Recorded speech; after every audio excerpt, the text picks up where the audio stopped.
So let me tell you a little bit about today's icon. This gentleman is definitely an icon, but in a way that is slightly different from the business leaders you've been meeting till now. First up, he's a sporting icon. Second up, this gentleman has won 11 Grand Slams. Third, he has been ranked the #1 doubles tennis player. You might have an idea who he is, because what you don't know about him is that his company has laid the surface of the tennis courts at the Australian Open in Melbourne Park. It's called Plexicushion, and they're responsible for laying 54% of those surfaces at Melbourne Park.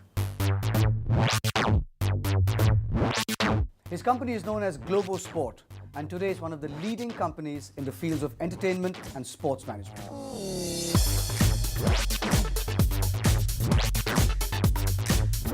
He is one of India's ace professional tennis players since 1995 and is widely regarded as one of the best doubles players in the world, with 11 Grand Slam titles to his credit. He is former world #1 in doubles tennis and the receiver of Padma Shri and Arjuna awards for his excellence in the court. But Mahesh Bhupathi has not restricted himself to this arena. He is an accredited entrepreneur in his own mind, being the man behind the sports and entertainment management company Globo Sport, that aims to create a system that would nurture and support outstanding Indian sporting and entertainment talent. Mahesh, who started Globo Sport to bring professionalism in athletic management, has diversified the company steadily since 2002 to celebrity, brand management, events, new media, and is branching into film production, thus pushing his business to new horizons. The icon on today's episode of The Pitch is Mahesh Bhupathi, one of the greatest doubles players in history. What should the face of a good celebrity management company be, and what is it that they should be offering versus what they do offer, is something that I'd like you to chat with our contestants and others. Obviously, things have changed a lot over the last few years. There's so many different platforms a celebrity can be monetized on. To start with, the opportunities are there in the digital business. Today, majority of celebrities are on TV. They're hosting shows. There's obviously film, there's endorsements, there's events and appearances. And slowly but surely, I'm sure the licensing and merchandising model will come to India as well. So, I think a good agency should be able to monetize their celebrity across all these platforms.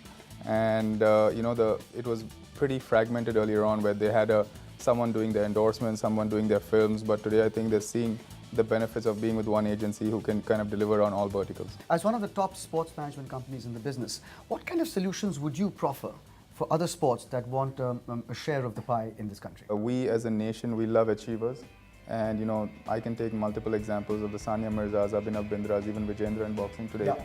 When you become an achiever, there's automatic adulation for you. The problem stems at the bottom, where there's no system to constantly create these achievers.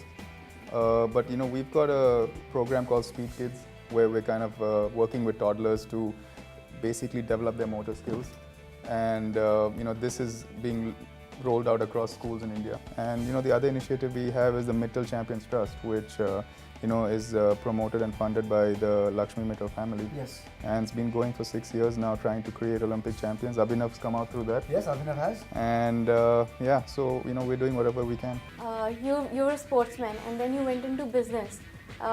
What are those lessons that you take from sports that have really helped you succeed at business?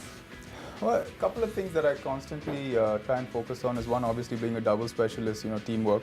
No matter what kind of doors I can open or networking I can do, I think my core team is very important to me, and they need to deliver. Otherwise, a business suffers.